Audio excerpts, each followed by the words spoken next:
E aí, meu povo, minhas povas, como é que vocês estão? Tudo certo? Hoje a gente continua a segunda aula sobre o curso do Marco Civil da Internet, né? Comentando artigo por artigo. E como eu disse a vocês no vídeo passado, a ideia é ser um negócio bem simples, bem direto, eu e você, no caso a câmera, mas enfim. Estou esperando que você esteja me vendo, me ouvindo e comentando, né? Pra gente ter esse diálogo. E eu vou falando um pouco sobre os artigos, né? E tentando vencer os capítulos em blocos. Hoje a gente vai tratar do capítulo 2. O capítulo 2 fala sobre os direitos dos usuários na internet, basicamente. É quase um reforço daquilo que eu falei na aula passada, né? Então, você vai achar meio redundante. O Marco Civil e a legislação brasileira têm essa característica de redundante. Mas antes da gente começar, deixa eu te pedir um favor. Você pode curtir esse vídeo, você pode compartilhar com quem estiver estudando a matéria de Direito e Tecnologia e você poderia apertar no sininho do canal. Isso ajuda muito a gente fazer esse jogo do algoritmo e poder entregar esse conteúdo para mais pessoas. A ideia é que a gente faça um conteúdo de qualidade, né, de forma simples também e que tenha acessibilidade para que você possa tirar suas dúvidas. Então, dá essa força aí e vamos embora, roda o VT.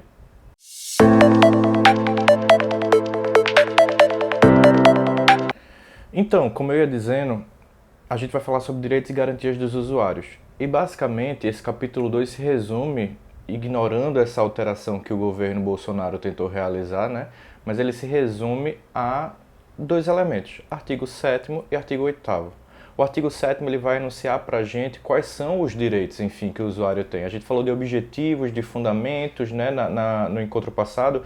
Basicamente, há uma relação aí entre o que o Marco Civil propõe enquanto fundamento, enquanto objetivo, e também o que ele declara, né, ele expõe efetivamente como um direito, colocando no diploma normativo a fonte daquilo que a gente vai poder exigir depois em termos de garantia, numa ação judicial, por exemplo. A enunciação de um direito específico na lei, ela faz aquela distinção que a gente vê em direito constitucional, por exemplo, entre cogência e programa, né, na dinâmica normativa. Nem todo mundo, obviamente, vai concordar com essa classificação, mas a ideia é que a lei ela incorpora alguns ditames que são orientadores da ação do Estado e do setor privado, né? E alguns ditames que são obrigatórios, né? E que por isso gera toda a dinâmica do direito em si, do direito especialmente judicialiforme, que é a ideia de que eu posso ir lá no judiciário, pleitear, acionar, né? Para garantir o meu direito, porque está na lei. Então, para a gente resumir, eu queria inverter a ordem, porque o artigo 8º ele é basicamente como é que eu posso dizer, uma especialização e um reforço daquilo que a gente tem em termos de direitos, em termos de todas essas garantias e esses objetivos que o Marco Civil traz. Então eu estou aqui com o meu Marco Civil e no artigo 8º ele vai falar de algo que a gente já falou antes, que é a garantia do direito à privacidade e à liberdade de expressão nas comunicações é condição para o pleno exercício do direito de acesso à internet. Então a gente já falou de privacidade, a gente já falou de liberdade de expressão, como essas ideias são caras ao Marco Civil e, vale dizer agora, associam o Marco Civil a um cumprimento de um programa constitucional mais amplo. Então o Marco Civil está nitidamente em consonância com o programa constitucional e com a constitucionalização dos direitos e tudo mais. Quando eu falo isso, eu não estou dizendo para você que eu concordo com essa ideia de panprincipiologia, em que a gente vai ter aí 1 milhão de princípios, esse tipo de argumentação para defender direitos que não têm fundamento em regra. Não, não é isso que eu quero dizer necessariamente. Ainda estou refletindo sobre isso, mais tendente para o lado do pessoal do garantismo, né, que aponta e denuncia uma série de infiltrações morais no direito, talvez, e especialmente a falta de substrato de regra, né, para gerar cogência. Não é disso que a gente está falando. A gente está falando aqui de uma dinâmica normativa sofisticada que atrela dois direitos em regra legal a um outro direito. Ou seja, não é possível, de acordo com o regime da internet no Brasil, a gente falar de acesso se esse acesso não for um acesso garantido a partir da privacidade e da liberdade de expressão. E aí eu perguntei lá no meu Instagram faz um tempo mas e aí, se eu tivesse a garantia de acesso, mas para poder acessar a internet, você teria que entregar todos os seus dados 24/7, né? 24 horas, 7 dias por semana. Vocês acham que isso é válido de acordo com o Marco Civil? Algumas pessoas responderam sim, e a resposta é não. O artigo 8º deixa isso explícito para a gente, né? Você não pode ter acesso à internet se esses outros dois direitos são vulnerados. É para ser uma coisa só. E aí isso vai ter um tanto de implicações para a gente. Eu indico para vocês, por exemplo, um texto meu no IPREC, no site do IPREC, www.ip.rec.br, falando sobre criptografia e direito ao segredo, justamente nessa interpretação de matriz constitucional e de regra. Porque quando a gente fala de liberdade de expressão e privacidade, a gente também está falando de direito ao segredo, a gente está falando de garantia de criptografia, a gente está falando de segurança da informação. Porque o acesso, ele pode e ele deve se dar, né, no Brasil a partir dessas premissas. E aí o artigo 8º continua, parágrafo único. São nulas de pleno direito cláusulas contratuais que violem o disposto no caput, tais como aquelas que 1. Impliquem ofensa à inviolabilidade e ao sigilo das comunicações privadas pela internet, é o que eu acabei de falar, né? E 2. Em contrato de adesão, não ofereça como alternativa ao contratante a adoção do foro brasileiro para a solução de controvérsias decorrentes de serviços prestados no Brasil. Isso aí é um grande problema, né? A gente vê que as EULAs, né, os contratos de adesão de plataformas e tal, joga todo o foro lá para a Califórnia. E de acordo com o Marco Civil da Internet, deve ter alternativa para a resolução de conflitos aqui no Brasil, né? Não se afasta a jurisdição brasileira. E aí, só para fazer o paralelo, mas aí você se vira para ir buscar sobre isso. Ou então chama aí para a gente bater um papo.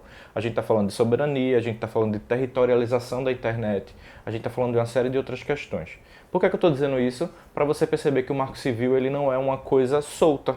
Nem as regras de direito, nem o sistema jurídico é algo fora da realidade, né?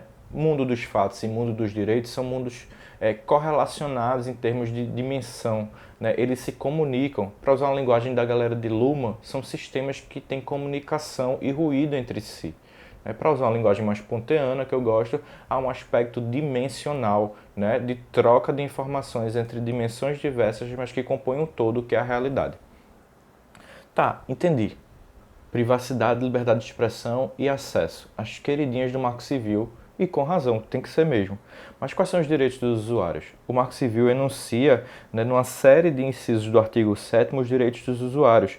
São 13 incisos, né, refletindo sobre cada um desses direitos de forma simples e de forma complexa.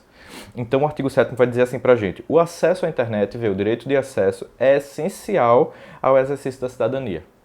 Então aqui a gente tem uma construção que vem sendo feita nos últimos anos de que o acesso à internet passa a ser, talvez, em certo sentido, um direito fundamental. Garantido por uma regra? Não. Garantido como desdobramento, como corolário de outros direitos constitucionais, como a ideia de cidadania, né? E o usuário tem que ter, né, garantidos os seguintes direitos. 1. Inviolabilidade da intimidade e vida privada. Sua proteção e indenização por dano material ou moral decorrente da violação. A gente está falando aqui ainda de privacidade, de personalidade, de como esses direitos são correlacionados. Que é outro ponto também. A gente não pode encarar direitos como se fossem coisas soltas. Direitos se batem, direitos se chocam, direitos se co-irmanam o tempo todo, dando o status civitatis, por assim dizer, né? Esse estado de cidadania do direito moderno para os cidadãos, né? Que é um direito que muitas vezes não tem eficácia? É. Que é um direito que tem programa e que precisa ser implementado efetivamente? É também. Mas a gente precisa entender a ideia por detrás, a ideia de como se estruturam os conceitos para depois pensar, né, efetivamente na aplicação deles. E essas coisas, na verdade, acontecem um tanto correlacionadas. Inciso 2. Inviolabilidade e sigilo do fluxo de suas comunicações pela internet, salvo por ordem judicial na forma da lei. E aqui, né, é um prato cheio para a gente falar com os chamados agentes de Estado, na expressão que o povo gosta de falar em inglês, o law enforcement, né? Ou seja, não é porque você é policial ou promotor de justiça que você pode pedir dados à torto e à direito na internet. Sim, o Marco Civil tem um dever de guarda, né? Ou seja, empresas, tanto de acesso quanto de aplicações, devem guardar dados por determinado período de tempo. Mas isso não quer dizer acesso livre ao agente de Estado. Pelo contrário, o Marco Civil regula que acesso, né? E justamente, a gente pode falar disso depois também, mas Pontes de Miranda fala que a gente tem uma esfera, né, de legalidade tocando com outra esfera que também é muito importante para o Estado de Direito, mas que ela suprime direitos ao mesmo tempo que garante eles, que é a ideia de ordem pública.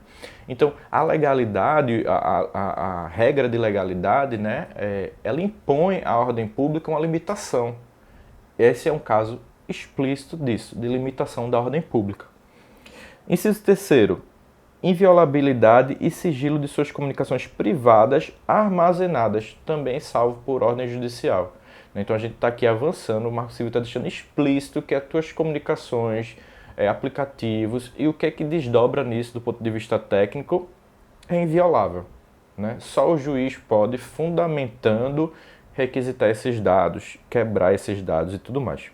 4. Não suspensão da conexão à internet, salvo por débito diretamente decorrente de sua utilização. Aqui é o clássico não pagou, não tem acesso, porque a gente, infelizmente ou felizmente, você me diga, vive no regime capitalista. Mas o principal aqui é que acesso à internet só pode ser suspenso, né, conexão especificamente, só pode ser suspensa a partir de um débito. Né? Então isso está ligado também ao princípio da neutralidade da rede. Eu não posso tratar pacotes, né? E aí com isso eu falo do fluxo, né, comunicacional e de acesso à internet por motivos outros, né? Por motivos de censura ou qualquer coisa do tipo. 5. Manutenção da qualidade contratada da conexão. Aqui também ligado à neutralidade da rede. E quem aqui já não teve problema com uma operadora de conexão que não entregou a velocidade contratada? Não é mesmo? Você contrata, sei lá, seus 240 megabytes e recebe 100. E aí há toda uma motivação técnica e muito obscura, e aí o Marco Civil começa a avançar nesse sentido, e é preciso também que a gente avance com a discussão disso no judiciário, se aquela empresa realmente tem motivos técnicos para não entregar o que prometeu. 6. Informações claras e completas constantes dos contratos de prestação de serviços, com detalhamento sobre o regime de proteção aos registros de conexão, a gente está falando de guarda então, e aos registros de acesso a aplicações da internet, bem como sobre práticas de gerenciamento da rede que possam afetar essa qualidade. Quem aqui tem acesso, através do seu provedor de conexão, às políticas e às práticas e aos eventos, logs de por que naquele dia não teve conexão, por que a internet caiu. Isso é muito complicado e a gente precisa avançar nessa pauta.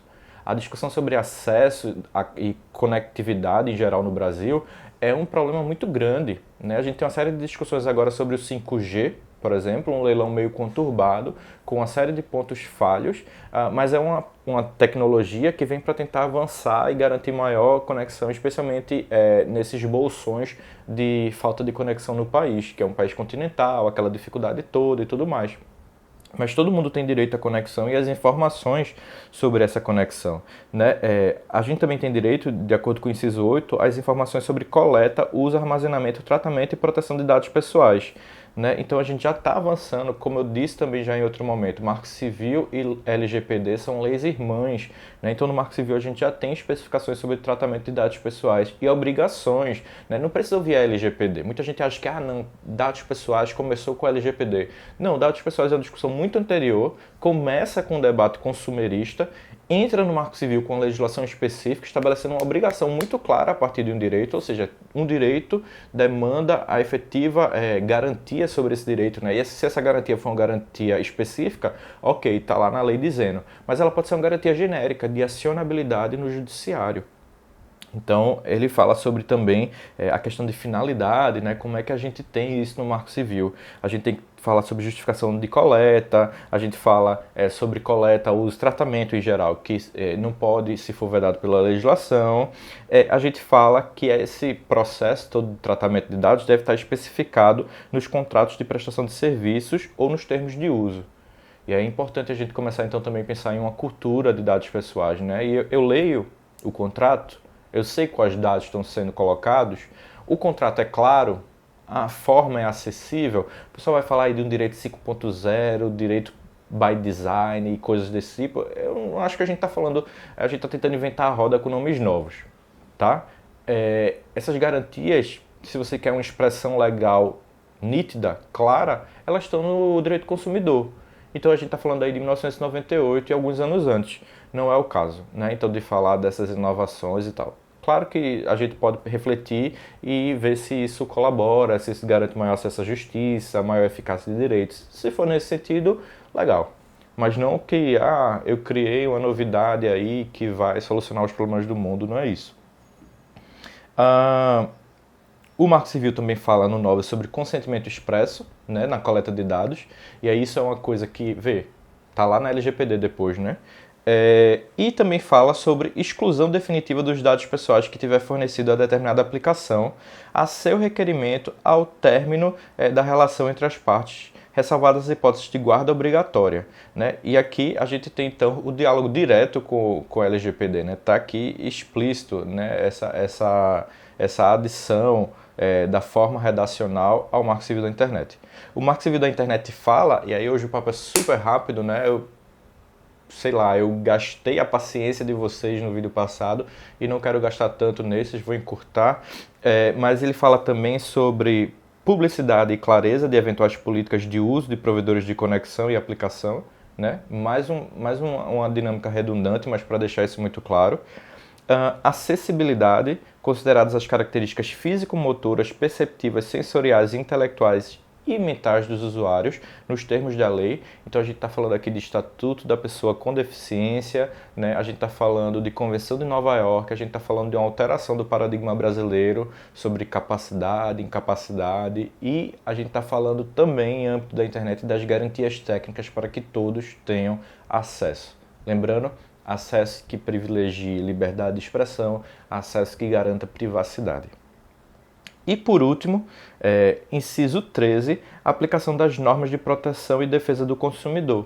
Aqui é algo óbvio, né? A gente está falando de diálogo de fontes, o direito é um sistema lógico como um todo, não é o Marco Civil, o Código Civil, o CDC ou o LGPD, é tudo isso em conjunto. Os juristas se batem muito com essa questão de como interpretar sistematicamente normas e muitas vezes interpretam as coisas de forma equivocada. A gente precisa ter essa noção de que uma lei não é sozinha no ordenamento, o ordenamento só vale por si. E aí, se vocês quiserem falar da validade geral das normas com Kelsen, se vocês quiserem falar daquela validade de conexão, né, de ponto de toca da norma no caso concreto com o ordenamento de Bobbio, tem uma série de modelos de teoria do direito para a gente discutir.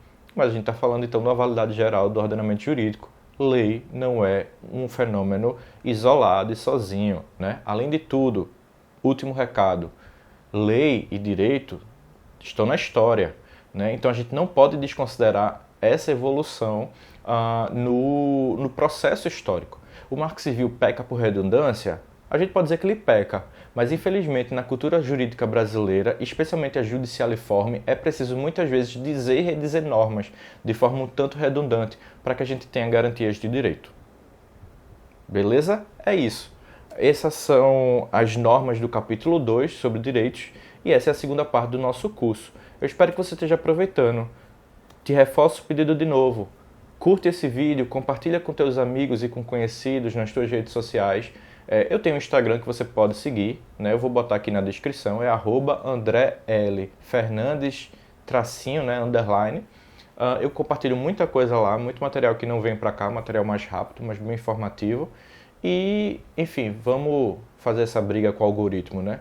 Já que a gente está estudando direito digital, a gente vai fazer esse uso das redes sociais de forma menos ingênua e mais estratégica.